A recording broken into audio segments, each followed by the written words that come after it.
Retour sur l'affaire Martinez-Zogo. Il y a quelques mois, j'avais fait une vidéo où je disais, c'était le titre, il faut aimer la justice. Je reviens dessus aujourd'hui en parlant du procès de Martinez-Zogo qui vient de s'ouvrir. Pour ceux qui ne connaissent peut-être pas, parce que tous ceux qui regardent nos vidéos ne sont pas camerounais ou au fait de l'actualité camerounaise en cours, Martinez-Zogo est un journaliste qui a été assassiné le 17 février 2023, donc il y a un an, par ses ennemis de la société qui ont utilisé leurs influences et leurs relations pour mettre à contribution les services de renseignement, oui, au Cameroun. La Direction Générale des Renseignements Extérieurs, la DGRE, a été employée pour assassiner un journaliste, ce qui fait que le chef même de la DGRE, Monsieur Léopold Maxime Eko, est actuellement derrière les grilles en détention pour justement dans l'attente justement de son jugement qui a été entre autres ouvert hier avec justement ses complices au rang desquels figure l'individu que Martinez-Zogo lui-même a annoncé avant son décès comme étant celui qui voulait y attenter à sa vie et qui certainement allait le faire un jour. Jean-Pierre Amougou Bellinga, le suspect numéro 1 de cette affaire, comme le commanditaire, celui qui a désiré et qui a mis tout en œuvre logistiquement, financièrement, pour ôter la vie à Martinez-Zogo. Je ne vais pas m'attarder ici sur les torts et les innocences, parce que nous avons déjà assez accepté que les fans, les ouailles ou les pauvres parasites qui vivent sous la coupe de Amour Bellinga le présentent comme la victime de sa propre victime, alors qu'il est l'assassin de Martinez-Zogo. Nous n'allons pas perdre de temps dedans, au contraire, nous allons rappeler un élément fondamental quand on est un être humain, et que ceux qui soutiennent Amour Bellinga pour des histoires d'argent ne comprennent pas. Il faut aimer la justice. Il ne faut pas que quelqu'un, parce qu'il a de l'argent, parce qu'il a une influence quelconque, vous fasse accepter le meurtre, accepter le sang, accepter la saleté pour de l'argent, pour des avantages de quelque nature que ce soit. C'est dangereux pour une société, c'est dangereux pour vous-même, c'est un manque d'humanisme, c'est de la barbarie et on n'est pas dans la préhistoire. On n'est pas en situation de guerre où deux armées s'affrontent. On est dans un cadre civil de journalisme où un journaliste met à nu les malversations financières d'un personnage, à savoir Amour Bellinga, aidé de ses amis du gouvernement, monsieur le ministre des Finances Louis-Paul Motazé et le ministre de la Justice monsieur Laurent Issot. Il n'y a aucune raison que la réponse à cela soit le meurtre. C'est ça que nous n'acceptons pas. Et quand vous avez des assassins comme ça, là, abstenez-vous, à défaut de soutenir la victime et sa famille, abstenez-vous de dire quoi que ce soit. Ce n'est pas un problème de se taire. Vous n'allez pas mourir en vous taisant. Il vaut mieux être inutile qu'être nuisible.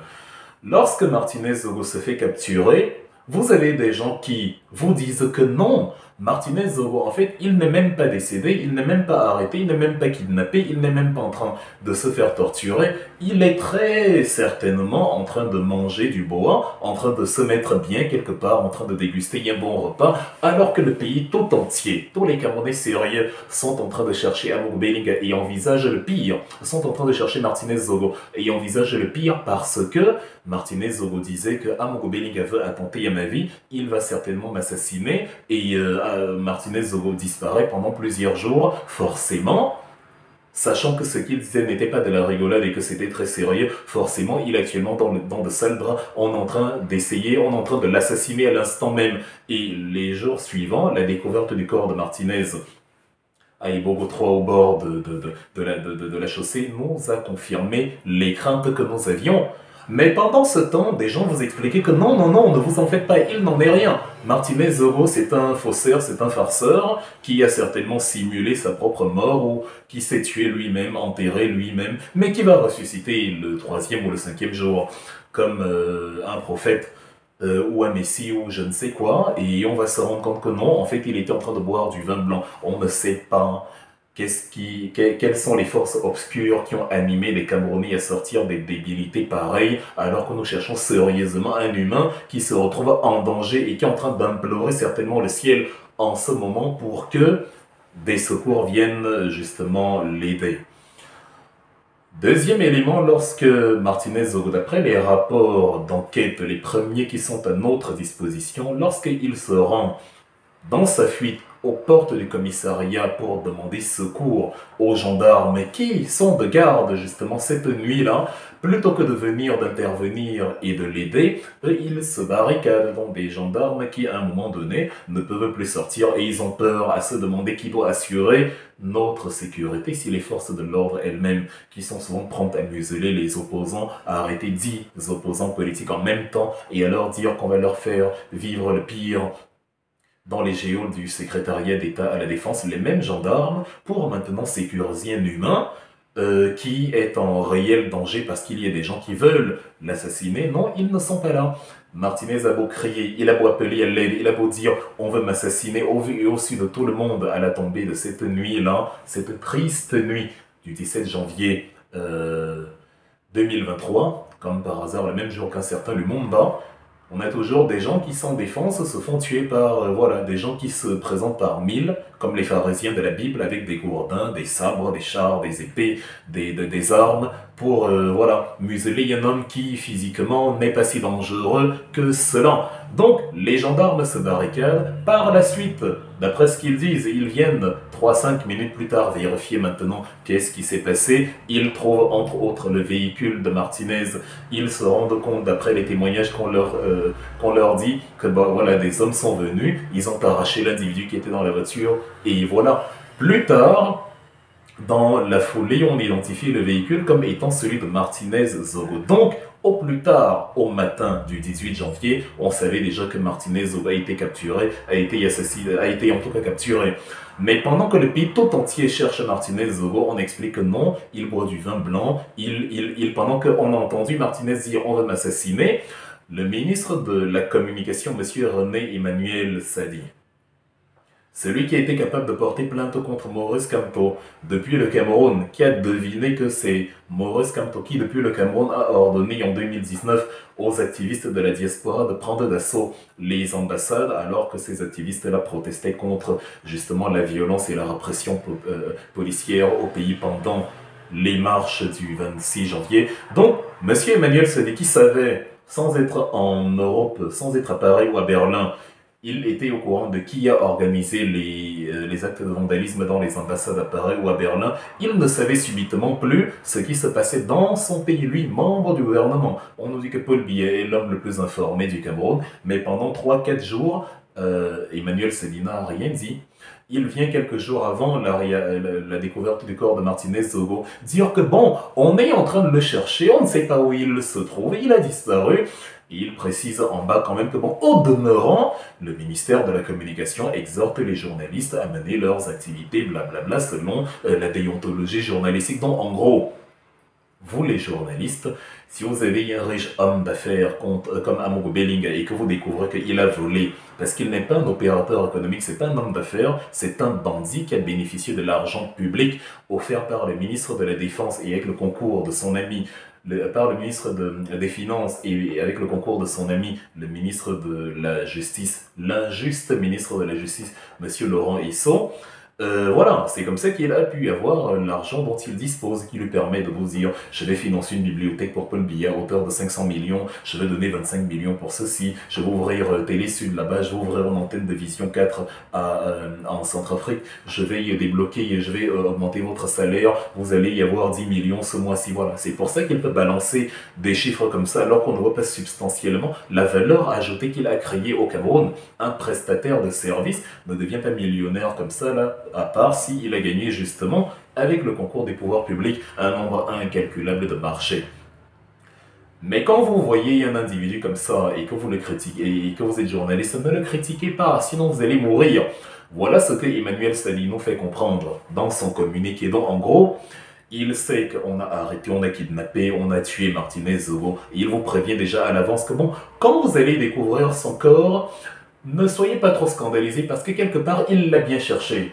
Voilà le Cameroun dans lequel nous vivons. Quand je dis il faut aimer la justice, nous habitons avec des monstres. Vous avez des gendarmes donc, qui vont découvrir le corps de la voiture de Martinez et qui ne vont même pas signaler, alors que le pays tout entier cherche Martinez, qui ne vont pas nous mettre au courant, nous le peuple, que bon, il a été kidnappé, voici la voiture, voici ce que nous avons découvert, voici les éléments d'identification quand nous avons inspecté le véhicule le lendemain. Voilà, voilà, voilà. Non, on nous laisse chercher Martinez pendant 5 jours, du 17 janvier au 22 janvier. Parce que justement, ceux qui doivent nous aider à chercher Martinez Zogo sont les structures même qui ont assassiné Martinez Zogo. Nous avons demandé à Satan d'exorciser un possédé. C'est impossible. Nous avons demandé aux démons de chasser Lucifer. Les démons ne peuvent pas chasser Lucifer. Ils font partie de Lucifer. C'est comme si dans Dragon Ball, on demandait je sais pas, au commando Ginyu de tuer Freezer. Pourtant, ce sont les hommes, justement, de Freezer.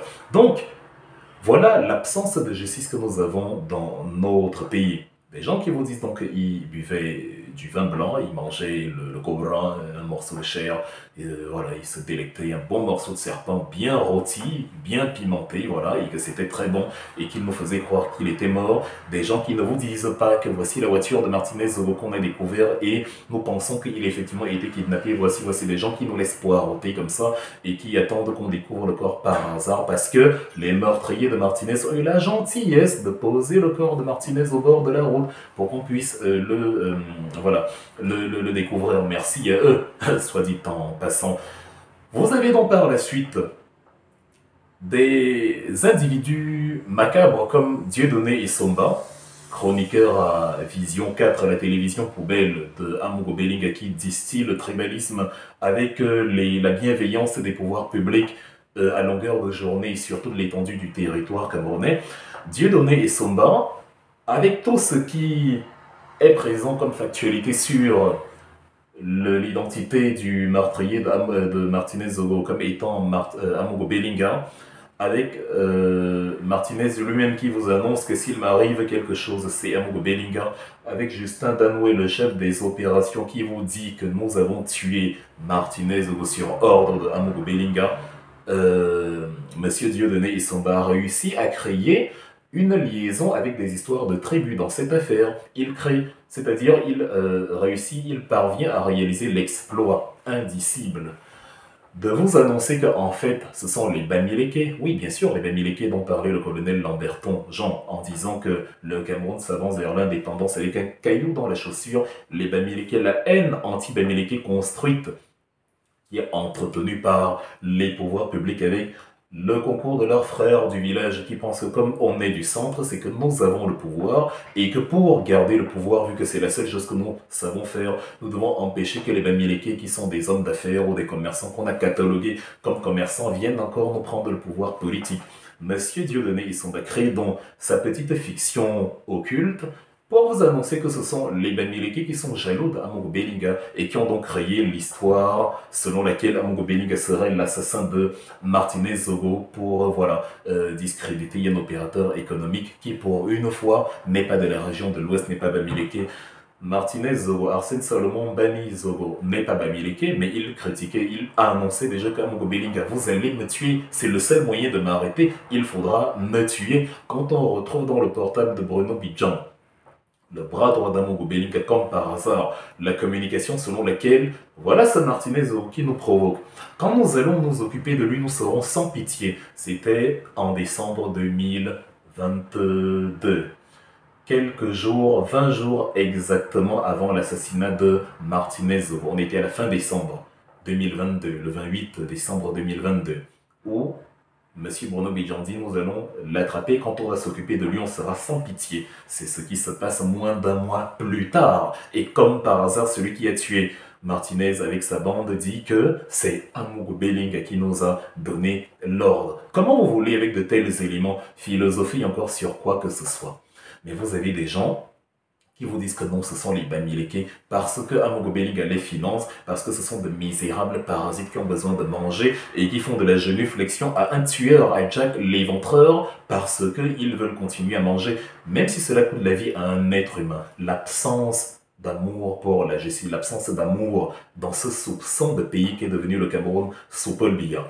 Donc, Amogo Belinga, vous l'avez bien entendu vous dire je n'ai peur de personne. Vous l'avez bien entendu menacer un ambassadeur. Vous l'avez bien entendu vous raconter sa proximité avec le garde des Sceaux, avec Paul Biya, avec ceci, avec cela. Vous l'avez vu avec un Vandoyolo Samuel à la présidente de la République. Vous l'avez vu avec ces hauts placés là. Il a justement le pouvoir de commander aux éléments de la direction générale à la sécurité extérieure, puisqu'il peut dire à l'ambassadeur taisez-vous, monsieur l'ambassadeur. Je n'ai jamais entendu quelque chose comme ça. S'il n'y avait pas des audios de ce type, de la même façon qu'il l'a fait à un chef d'une importante section policière, il serait en train de nous dire, il au pluriel, aujourd'hui que non, est-ce qu'un individu peut donner des ordres comme ça de haute autorité? Est-ce qu'Amogo Belinga peut commander à la DGR? Ben oui, comme par hasard.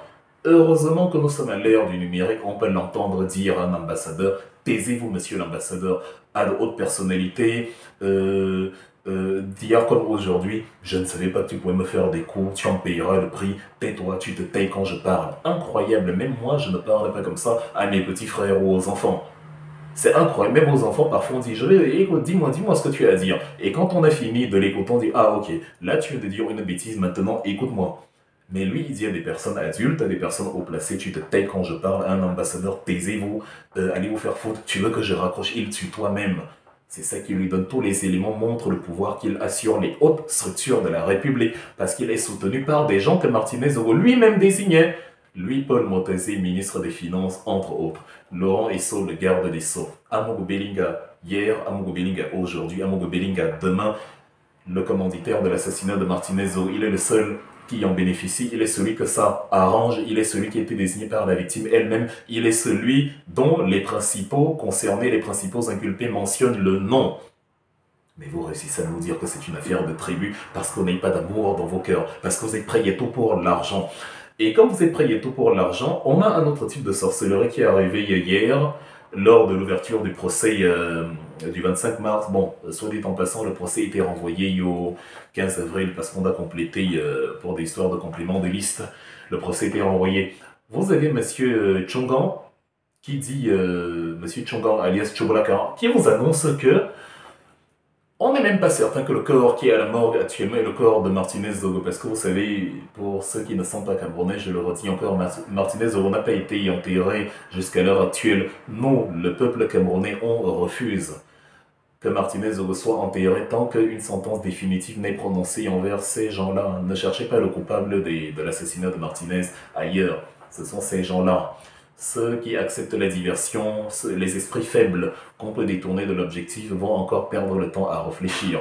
Ces gens-là qui ont tué Martinez ne nous aiment pas, ils aimeraient bien nous tuer aussi s'ils en avaient la capacité, parce que nous remettons la balle au centre à chaque fois, parce que nous mettons le focus dans le rapport qui avait d'ailleurs été aussi recueilli par Reporters sans frontières.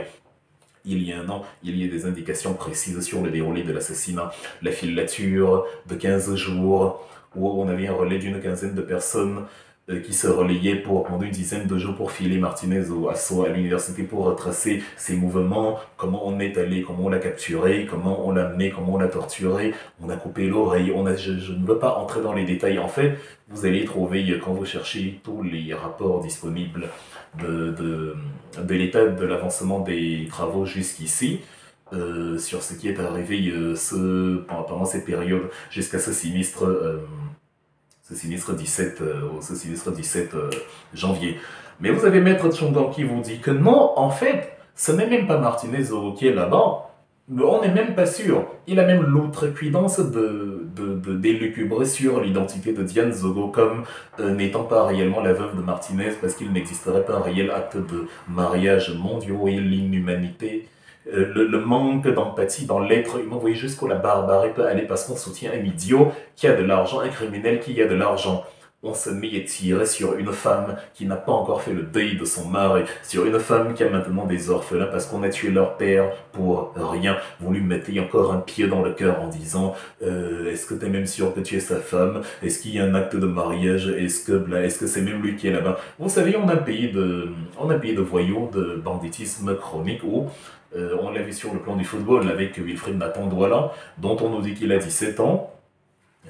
Même moi, quand vous voyez bien que je suis mineur. J'ai eu 13 ans le mois dernier. Donc, on nous dit que non, c'est finalement le Nathan Douala qui a 22 ans, c'est en fait, monsieur Alexandre Bardelli, l'homme, comment dire, j'ai fait dire Jordan Bardella, le frère jumeau, ou le frère aîné de Nathan Douala. Donc la photo, vous voyez la date de naissance 2006 ou je sais pas quoi, c'est le frère. Mais sinon, le vrai Nathan Douala, lui, il est tout jeune, il a 17 ans, voilà, il a 17 ans. Celui qui est né voilà, en 2006, celui qui est né avant, ou je ne sais pas, qui a 22 ans, ou qui a...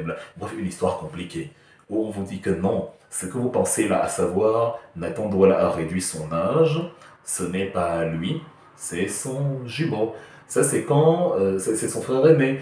Ça, c'est quand des gens ne vous traitent pas de haineux et de aigris parce que vous voulez simplement questionner le fait et demander pourquoi, quelle est la nécessité d'un joueur qui a peut-être 23 ou 25 ans. Ce n'est rien, c'est pas très grave. Il peut avoir 25 ans. Quelle nécessité y a-t-il de modifier son âge? On ne fait que questionner le fait, on vous dit que c'est de la jalousie, c'est de l'aigreur. Et dans des fils en aiguille, puisqu'on normalise la bêtise, puisqu'on consacre le fait qu'on peut justement changer les identités, on vous crée maintenant une autre identité, un Martinez fictif, et on vous dit le corps à la morgue, ce n'est même pas certainement le corps de Martinez, c'est quelqu'un d'autre. Voilà donc le manque d'amour absolu, le manque d'amour absolu auquel nous faisons face. Et dans ce manque d'amour, vous avez vu le 1er décembre 1900...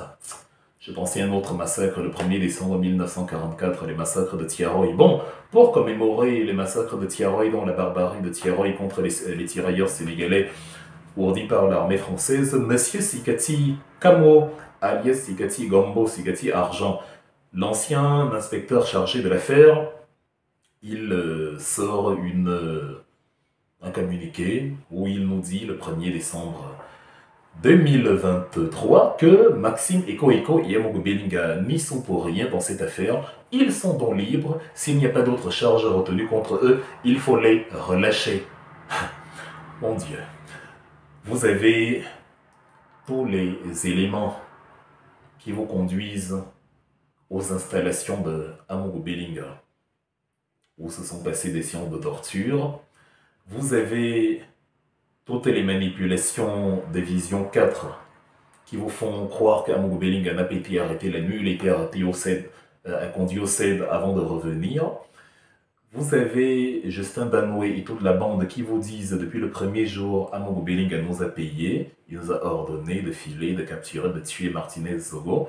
Vous avez le téléphone de Bruno Bidjan qui vous annonce avant l'assassinat de Martinez que Martinez sera assassiné. Vous avez le journaliste d'investigation Rémi qui, un peu comme les Américains, ont dit aux Russes avant l'attentat de Moscou d'il y a 2 jours que faites attention, nous avons des signalements comme quoi il y a des cellules terroristes qui bougent ça et là et qui pourraient frapper vos installations. Vous avez donc Rémi qui, dans ses investigations, reçoit l'information selon laquelle il y a justement des projets de faire du mal à Martinez Zogo. Et c'est Amogo Belinga qui, justement, orchestre tout ça. Rémi, avant l'assassinat de Martinez, prend sa vidéo, elle est disponible, tout le monde peut la voir. Quelques jours avant, il prévient Martinez en disant « Trouve le moyen de te mettre en sécurité, parce que j'ai reçu des informations dans mes recherches selon lesquelles ces gens-là que tu soupçonnes de vouloir attenter à ta vie sont précisément en train de passer à l'action. » Et vous avez ça qui se déroule dans les jours qui suivent. Je rappelle donc, vous avez tous les éléments qui vous disent, vous avez Bruno Bidjan lui-même qui vous l'annonce, vous avez tous les éléments qui vous conduisent à Amogo Belinga. Amogo Belinga, et maintenant Martinez se fait assassiner. Les hommes de la DGR sont impliqués. On arrête les hommes de la DGR, y compris leur chef. Vous êtes directeur du service de renseignement, ça veut dire que vous êtes renseigné. C'est le boulot du patron de la DGR de tout savoir. Tu ne peux pas avoir des éléments de ton détachement qui opèrent pendant des jours et tu n'es pas au courant de ce qu'ils sont en train de faire. Soit ça veut dire que tu es incompétent, on doit te limoger et te soumettre à un procès parce que tu n'as pas protégé tes concitoyens. Soit tu étais au courant et justement on doit te mettre en prison parce que tu es complice d'un crime. Ça s'appelle un dilemme cornélien. Quelle que soit l'issue, tu es dans la mouise. C'est ce qui arrive à Maxime Eko. Vous avez donc tous ces éléments-là. Et Monsieur Sikati Kamo, parce qu'on l'a grassement payé, parce qu'Amogo Belinga dispose toujours de l'argent de la ligne 94 qui lui permet de s'installer très confortablement en prison, de faire venir des femmes, de réaménager ces quartiers, dans la prison de Kondengui à Yaoundé. Et voilà, cet argent-là est utilisé pour payer donc. Et Maître Chobolaka, alias Chongan, qui dit que non, c'est pas vraiment le corps de Martinez, et Dieudonné Essomba qui dit que non, c'est une histoire de tribu, et toute la horde de freluquets tribalistes de Vision 4, Vision Poubelle, la radio-télévision libre des mille collines, qui prépare une animosité tribale au Cameroun pouvant conduire un génocide comme ce qu'on a eu au Rwanda en 94. Cet argent-là sert aussi encore à payer donc des gens comme Sikati Gamo, des juges qui deviennent partiaux, qui prennent parti et qui, parce qu'ils ont encaissé de l'argent, déclarent selon leurs humeurs que bon, non, il n'y a aucune charge à retenir contre Maxime Eko et Amogo Bellinga, ils sont libres. Donc Martinez Zoro s'est tué lui-même. C'est les éléments de la DGRE que Martinez Zoro n'a jamais mentionné, qui n'ont personnellement aucun problème avec lui. C'est eux qui se sont levés un matin et ont dit, de leur propre chef, hein, tous ensemble, ils ont découvert tous ensemble une haine subite contre Martinez Zoro, et même sans que leur chef Maxime Eko ne soit au courant, le patron donc de la DGRE, et ils ont décidé, bon, nous allons tuer Martinez. Voilà le manque d'amour qu'il y a dans ce pays. Je dis donc, il faut aimer la justice. Il faut arrêter avec ça. Vous n'allez pas vous en sortir, nous l'avons dit depuis un an. Même si la justice au Cameroun est une justice de Malabar, comme on a pu le voir avec les opposants politiques, on dit l'enfer est pavé de bonnes intentions. Nous pouvons, dans cet océan de sorcellerie, créer quand même du bon en maintenant la pression. C'est parce que nous sommes vifs, c'est parce que nous avons l'œil, c'est parce que nous ne pouvons pas accepter que Amogo Bellinga et toute la clique d'assassins de Martinez Zogo sortent de là, qu'ils sont encore là-bas. Ces gens-là auraient bien aimé les libérer s'ils en étaient capables. Le pays se porte bien quand il est en prison, mis à part ceux qui le soutiennent pour le village. Je ne suis pas Bamileke, je suis de la même sphère ethnique Amogo Bellinga. Ce n'est donc pas une histoire de tribu, de haine ou quoi que ce soit, sauf si les tribalistes pensent que nous avons été instrumentalisés, parce que c'est ça le cercle diabolique qu'ils sont en train de créer. Quand vous êtes de Bamileke ou d'une autre région, vous n'aimez pas Amogo Bellinga parce que vous avez de la jalousie tribale. Maintenant, quand vous montrez que non, c'est pas la tribu qui m'anime, c'est la recherche de la vérité, et que la vérité vous a conduit au fait que c'est Amogo Bellinga et sa bande qui ont assassiné Martinez, et que justement les liens de la tribu ne réussissent pas à vous fermer les yeux sur la justice, vous continuez de réclamer la justice, même si c'est votre frère, ou votre père, ou votre mère qui est le criminel. Ces gens-là, au lieu de reconnaître que nous sommes mus par l'idéal de justice, eux, ils disent que non, on était instrumentalisés parce qu'ils manquent d'amour. Quand je dis donc il faut aimer la justice, c'est de ça qu'il est question. Il faut arrêter de soutenir des démons. Il ne sortira pas de là, comme je le dis, on l'a dit, et on le dit encore, il ne sortira pas de là parce que nous ne lâcherons pas. Tous les procès, tous les va-et-vient, de toute façon, en janvier 2023, on vous disait, en février 2023, lorsqu'il a été arrêté, on vous disait déjà que ce qui est arrivé aux oppositions, le mal qui est arrivé à ceux à qui ils ont fait du mal, le même mal va leur arriver parce que la dictature camerounaise a ceci de génial qu'à un moment donné, elle ne fait pas de distinction entre ses ennemis et ses propres enfants. Elle les mange. Le monstre mange les auteurs de ce monstre-là. C'est-à-dire, Frankenstein a créé un monstre et le monstre de Frankenstein a fini par dévorer le docteur Frankenstein. C'est de ça qu'il est question ici. C'est de ça qu'il est question ici. Donc, il ne sortira pas de là. Il va aller de renvoi en renvoi, parce que nous le disions il y a un an, et vous voyez, il y a des renvois, ça ne nous dérange pas du tout.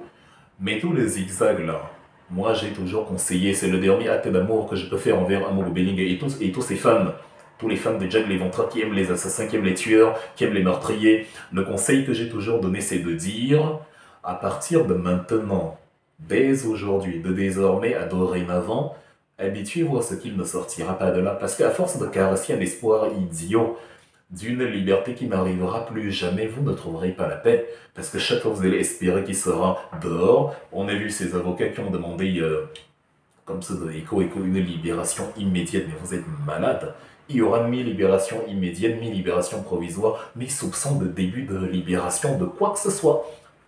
Déjà, le régime actuel et ses monstres veulent faire du mal à Amogo Bellinga. Même si demain on renverse un peu le biais, ce que nous espérons, et qu'un nouveau régime vient, quelles que soient les lois d'amnistie posées sur la table, Amogo Bellinga n'en bénéficiera pas. Les lois de l'amnistie concernent les imbroglios politiques. Il est encore plus probable que Ayoub Tabé, le patron de l'Ambazonie, sorte de prison que de voir Amogo Bellinga sortir de prison. C'est dire à quel point il ne peut même pas espérer. Parmi les gens prisonniers à vie, il doit déjà lui-même se mettre dans la liste avec les Ayoub Tabe et tout le tralala. Donc, voilà ce que j'avais à dire. Aimer la justice, même si c'est compliqué. L'argent n'achète pas la dignité humaine. Cessez d'accepter de prendre de l'argent pour propager des informations idiotes et fausses. Je n'ai pas une page monétisée, je ne suis pas payé par quiconque. Je suis animé par le refus de voir quelqu'un s'en tirer à bon compte alors que c'est un tueur, un criminel, sous prétexte qu'il est de ma tribu ou qu'il a de l'argent. Hors de question.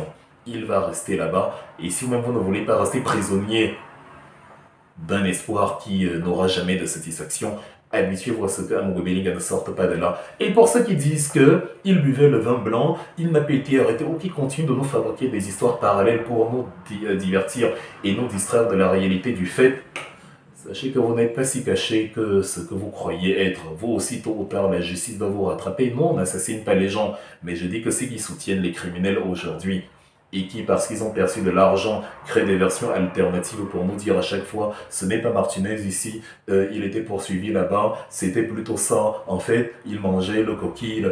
Vous allez à votre tour rendre compte et vous retrouverez Amogo Bellinga dans le trou dans lequel il se trouve, parce que Bruno Bidjan avait dit lui-même que il aime tellement Amogo Bellinga que même dans le trou, il est prêt à le suivre. Ça tombe bien, il y est déjà. Donc vous aussi, tôt ou tard, vous allez contribuer à boucher ce trou-là.